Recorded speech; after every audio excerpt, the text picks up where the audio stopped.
The Amazing Spider-Man 2 is an American superhero film adaptation of the Marvel comic character Spider-Man, directed by Mark Webb, released by Sony Pictures and Columbia Pictures. It is a sequel to the 2012 film The Amazing Spider-Man. Development of The Amazing Spider-Man 2 began after the success of The Amazing Spider-Man.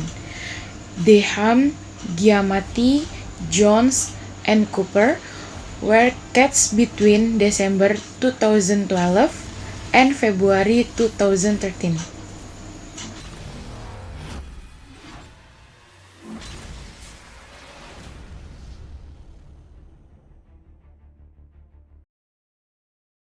After watching this film, I have objective side that in this film the humorous element of a Spider-Man is still visible.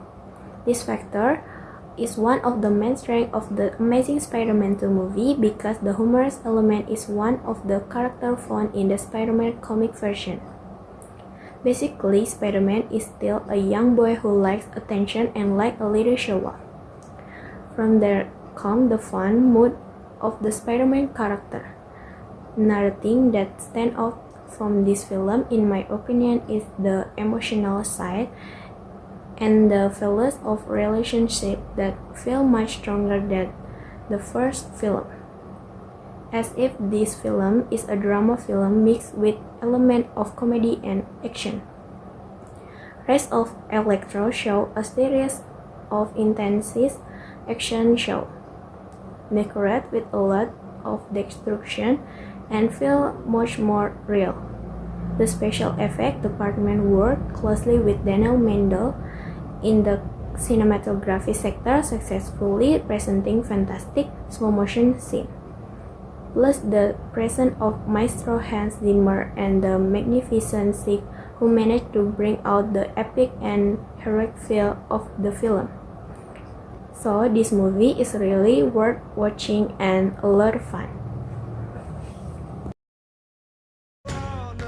On the other hand, Spider-Man's love story has its own love story that can touch the hearts of the audience.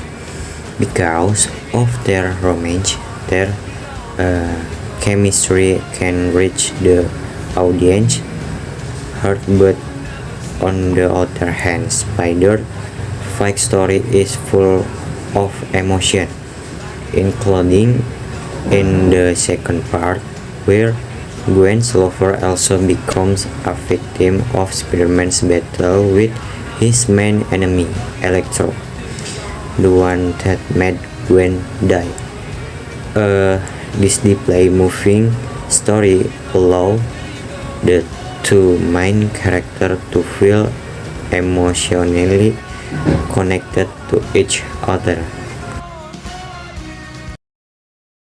In my opinion, this film is more focused on the romance scenario of Peter and Gwen.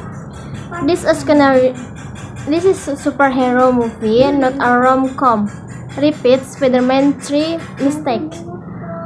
One or two villains are enough, like long music video clip, Electro origin, and Gwen's death was the saver.